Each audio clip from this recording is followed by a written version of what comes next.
Witam Was z herbatką w moim ostatnio ulubionym miejscu. Czuję się tutaj jak ryba w wodzie z moimi perfumami. Przychodzę do Was, słuchajcie, z jednym z najulubieńszych filmów, które zawsze mam do nagrania, a mianowicie wyciąganie zapachów. No i wczoraj się widzieliśmy, a dzisiaj znowu, chociaż dla mnie to jest ten sam dzień. Ale przychodzę, słuchajcie, po południu. Już jestem zmęczona, chciałabym zmienić makijaż, ale myślę, nie, zrobię to dzisiaj, nagram, bo jeszcze muszę zmontować, muszę porobić milion rzeczy. Chciałabym, żebyście te filmy mieli w tym tygodniu dostępne. A jeszcze wyjeżdżam właśnie w tym tygodniu, no i muszę jeszcze załatwić dużo spraw. Ostatnio dużo prywaty przemycam, nie wiem, czy to dobre. W każdym razie chciałam się z Wami podzielić tym, jak mi się nosiło zapachy we wrześniu, które miałam wyjęte, no i co wyjmuję na październik. Będzie tego dużo. Zapraszam.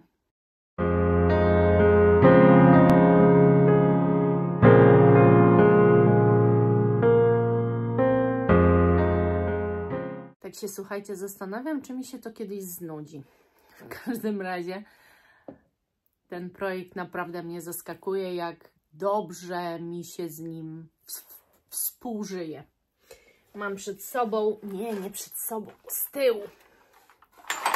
Poczekajcie, tacę z tego miesiąca. Kładę se na nogi i będę Wam mówiła. La Comedia, patrzcie, ile wzięliście sobie próbek. Wcale się nie dziwię. Ferragamo La Comedia. No i tak mówiłam Wam wczoraj, że usuwam z kolekcji Amadou Core od Le Liquid Imagine. I właśnie tu jest, bo przypomniałam sobie później, jak już tak przygotowywałam się do tego filmu, myślę, kurczę, powiedziałam, że w sumie to jedyna Kigala taka pieprzna, ale nie, bo to też jest pieprzna. Tu się dzieje dosyć dużo, miło, fajnie. Ten zapach jest czymś i wyrafinowanym, i też nie do końca. Parametry ma genialne, więc nosiło mi się naprawdę go przyjemnie. On nie projektuje, ale on tak świetnie gra, współgra w ogóle z każdym dniem, jest na każdą okoliczność tak naprawdę. Taka zapachowa klasa sama w sobie. Piękne. A ci, co wypróbowali, dajcie znać w komentarzach, jak Wam się spodobał ten zapach. Frederic Malle, miałam wyciągnięty Portrait of a Lady. I powiem Wam, że ta róża projektuje, jest trwała, jest piękna, jest trochę dymna gdzieś, jest bardzo ciekawa, ale ostatnio poznałam jeszcze ciekawszą, o czym Wam teraz nie powiem. W każdym razie jest coś, co bije na głowę Portrait of a Lady. To był mój taki trochę święty graal w roli właśnie takiej przełamanej róży. A teraz na piedestale stoi inny zapach, ale z czasem się oczywiście dowiecie. Ja Was tak lubię nęcić i zanęcać, tak puścić wędkę, czekać aż ryba złapie. Strasznie to brzmi, co? Ale zapach jest po prostu petarda. Może tak hurtowo powiem o Muglerze, bo miałam Alien Supra Florale, EDT Angel oraz to jest Star. O-Star to jest połączenie Angela EDT i EDP. Tu jest paczula z EDP i czekoladowość z EDT. I dla mnie to jest po prostu połączenie tych dwóch zapachów i dlatego ten zapach nosiło mi się genialnie. A słuchajcie, to ma nawet bardzo dobre parametry, naprawdę. I w ogóle ja myślałam, że tu jest taka gwiazdka, nie? Ona jest w środku, w tym płynie. Ja myślałam, że ona jest gdzieś przyklejona do którejś ze ścianek, ale nie. Ona sobie tam po prostu lata. Gadżet. Supraflorale. Magia. Magia, jak mi się nosi ten zapach. Dlatego, że tak, z jednej strony to jest ten alienowski jaśmin, mocny taki, konkretny, ale z drugiej strony właśnie dochodzą do głosu też inne kwiaty, bardziej delikatne, takie, które robią takie niesamowite tło temu jaśminowi i tak jakby dopełniają całej kompozycji.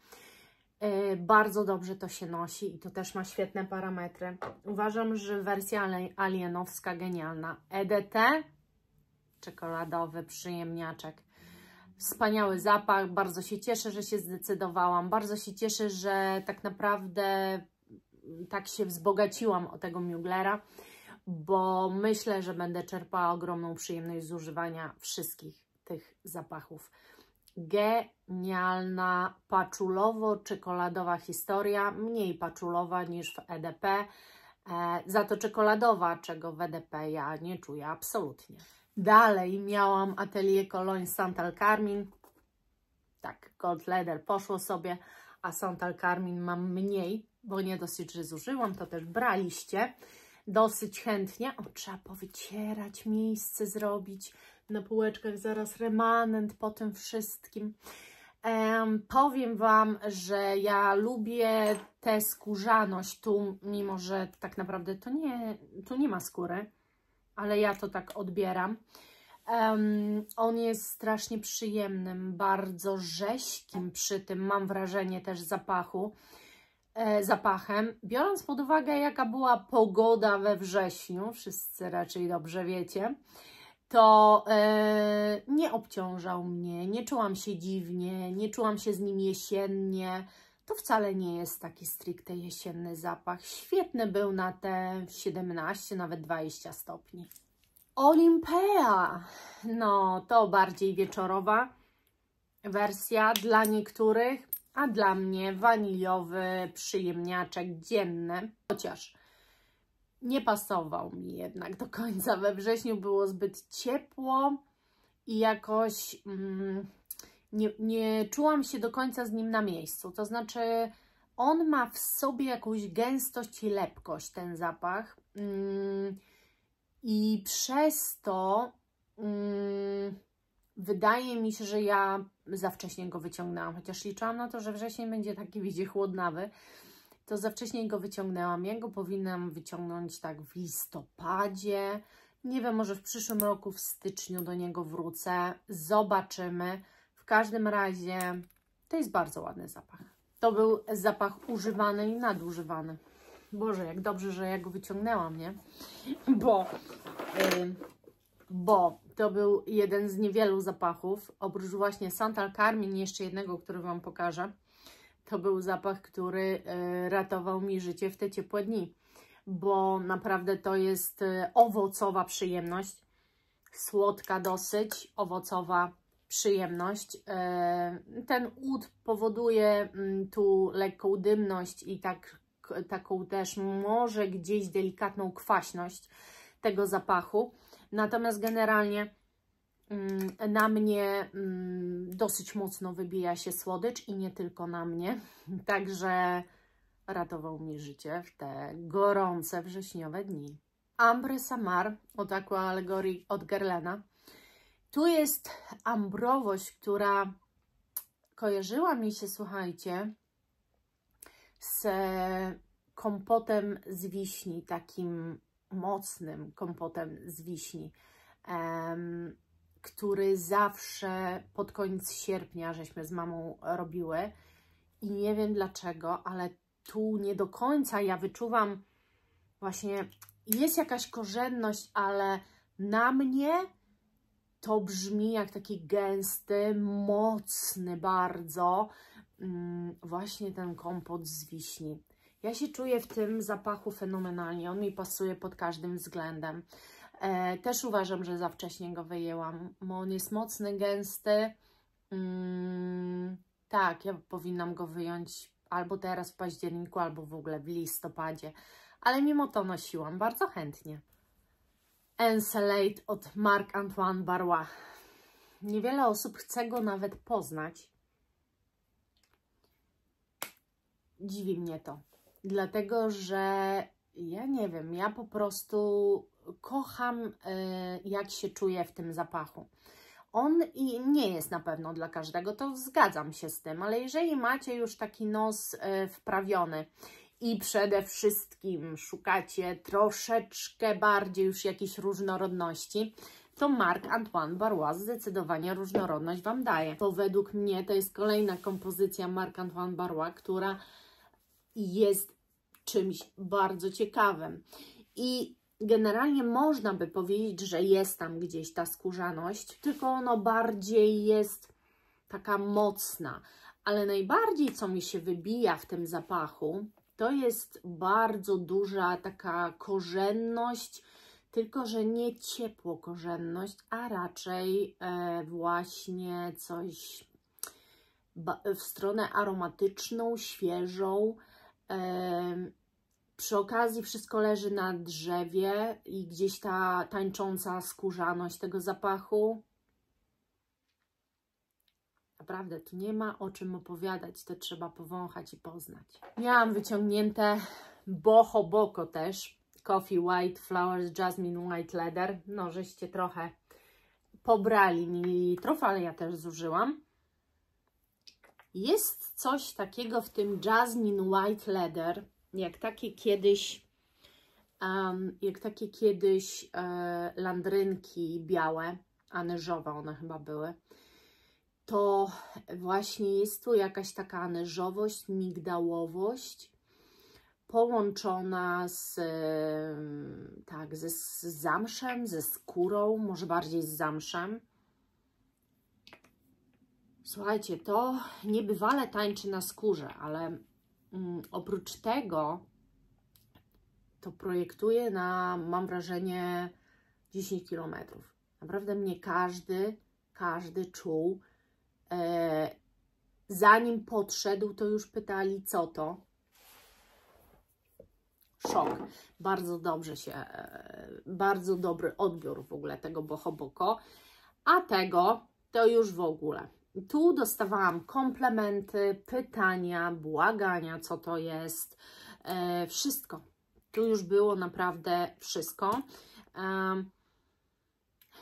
To jest po prostu kawa.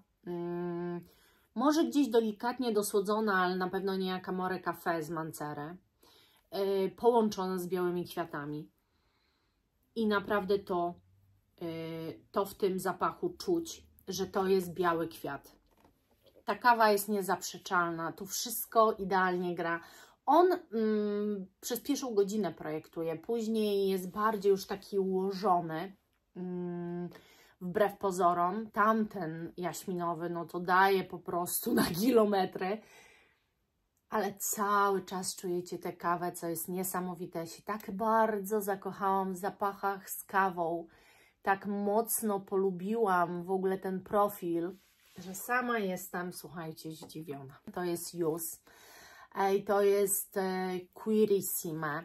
Ja uwielbiam ten zapach i właśnie on był trzecim zapachem, który robił mi wrzesień. Dlatego, że on ma ten sznyt owocowy. To jest skóra niezaprzeczalnie, ale z owocami. Coś niespotykanego. Coś moim zdaniem, czego no, trzeba by było się naszukać pewnie, żeby takie połączenie idealne zdobyć.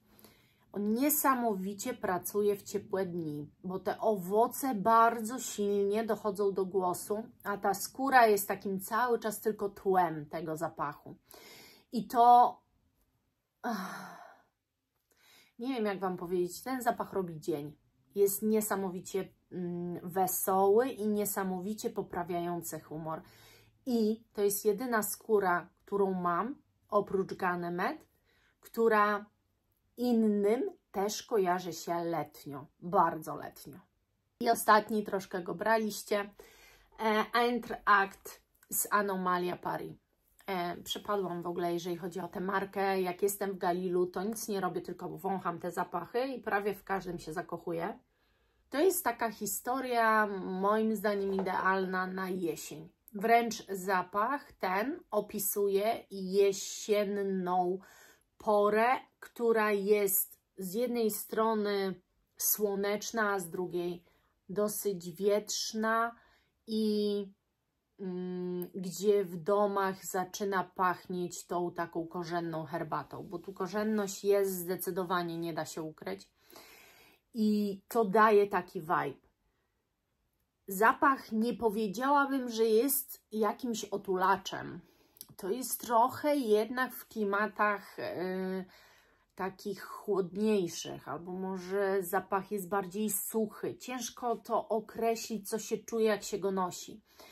Ale moim zdaniem to, że to jest jesień we flakonie, no to jesienią, taką stricte chłodną jesienią, będzie to się nosiło perfekcyjnie. Naprawdę ja się zakochałam w tej marce. Serio. No i co wyciągam na ten październik? Wyciągam 20 flakonów i nie będę Wam o tych zapachach opowiadała. Opowiem Wam w następnym miesiącu. Tylko pokażę, co wyciągam. Unum. Od Unum, czyli Filippo Sorcinelli Lascia Ciopianga. Cudowny zapach, ale ja Wam o nim już opowiadałam, ale jeszcze poopowiadam. Róże Rosa Moceni Gaz de Marchand Venice. 2 panienki do mnie doszły i jedna idzie na październik. Waniliowo będzie też bardzo w październiku, bo muszę przyznać, że za wanilią się stęskniłam. Kiedy ja ostatni raz wanilią pachniałam? Matko, dawno. Więc Roses Vanille, ale to nie jedyna wanilia, którą wyciągam, od Mancery, bo jak powąchałam w korku, przygotowując deklater, to się zakochałam. To jest taka fajna, gourmandowa wanilia z różą. Miałam nie opowiadać o zapachach, cofam wszystko. Alien Extra Intense, bo pomyślałam, że trzeba tego alienika ruszyć i powąchać trochę, poużywać. Mont Guerlain od Guerlaina. No wybaczcie. Wyciągam. Oczywiście tkliwi nihiliście numer 2. Nie może być inaczej. Przecież ja już za tym zapachem tak się stęskniłam, że szok. Atomic Rose od Initio. Tutaj muszę Wam powiedzieć, bo Wam nie mówiłam w ogóle o tym zapachu, a tak jest na stronie też do kupienia. On jest tak projektujący i tak trwały, że tego się nie da w ogóle zmyć. Serio. Jak to by nie chciał być na Times Square. Ja zamierzam w październiku być. Przynajmniej tym perfumowym. Mask Milano. Idzie w ruch. Oczywiście Anomalia Paris i Sahara 4800. Ja będę miała tych zapachów więcej. Ja już to czuję, nie? Petarda. Petarda, nie opowiem Wam o nim, ale powiem Wam o trwałości. Od mycia do mycia. Brekord Fara. Czy kogoś to dziwi? No przecież mówiłam Wam w filmie Jesieniara Mód. Trzeba tego zapachu poużywać. Oczywiście, że tak. Sporo wzięliście. Sporo, ale jest też coś dla mnie. Naprawdę cudo. Fabio Seferi Insomnia. Kogoś to dziwi? Kawowo-czekoladowa historia. Chyba nikogo. Wydaje mi się, że może za wcześnie, ale ponieważ tęskniłam. Grisku Charnelku z BDK Parfum. Chciałam Ci powiedzieć, że tak się za Tobą stęskniłam, że biorę Cię mój cion w październiku. Bo ta butelka jest dosyć męska. Nie uważacie, że to taki przystojny pan w kapeluszu? Bo dla mnie tak. Dalej. Zdziwko? Tak. Wyciągam YSL Libre w wersji Intense. Stęskniłam się. Zaszalejemy, Libre, zaszalejemy. Mówiłam Wam, że się stęskniłam, a one tylko zimą będą dobre, albo jesienią. Poużywamy. Stara miłość nie rdzewieje, a może zardzewiała i trzeba to sprawdzić. I jak zardzewiała, to puścić dalej, ale myślę, że nie zardzewiała.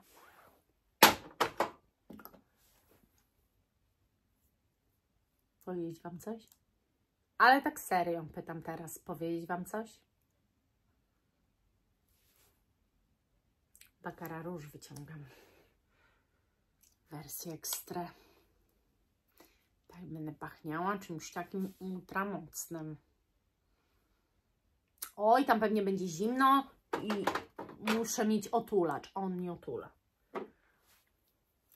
Czas na konkretną skórę. Teraz będzie bardzo konkretnie, bo będzie tak. Imaginary Authors, The Cobra and the Canary. Lover's Tale od Franceski Bianchi. Najnowszy zakup, jaki widzieliście, City Henri Evody. To jest zapach skórzany, ale to jest inna skóra. No, musiałam trochę, wiecie, odsapnąć od tych zapachów i kiedy do niego usiadłam, to stwierdziłam, że to jest zapach skórzany 100%, ale no, opowiem Wam za miesiąc. Kurde, nie mieszczą się flakony. Czy ktoś potrzebuje kawy? A może potrzebuje się obudzić? To nie jest tylko kawa. Tu jest też tytoń. Tu jest kawiarnia. Nie mogę Wam powiedzieć, ale jeżeli tego zapachu nie znacie, to nie znacie perfumeryjnego mistrzostwa świata. To trzeba poczuć, żeby zrozumieć. Naprawdę, Jezu. Zapraszam Was za miesiąc. Wszystko Wam wtedy opowiem. Nie wiem, jak to zrobiłam. Zmieściłam je wszystkie na tej tacy, ale to, co na tej tacy się dzieje, to jest masakra. A ja teraz to chcę podnieść i jeszcze Wam pokazać moje dobroci perfumowe na październik. Będzie się działo. A jak u Was? Co Wy będziecie używać w październiku? Bo ja to chcę Wam powiedzieć, że przekrój tych zapachów jest dosyć duży. Ale czy pewną prawidłowość zauważyliście? Skóra i róża musi być zawsze. I będzie też mocno waniliowa. Dzięki za dzisiaj. Dzięki, że ze mną jesteście, że byliście. I pamiętajcie, że zawsze możecie zajrzeć do sklepu i wypróbować któryś z tych zapachów. I bardzo Was proszę, dzielcie się tym, co już przetestowaliście, co Wam się spodobało, bądź nie i dlaczego. Buziaczki, kochani. Miłego czwartku Wam życzę. Do zobaczenia. Pa, pa!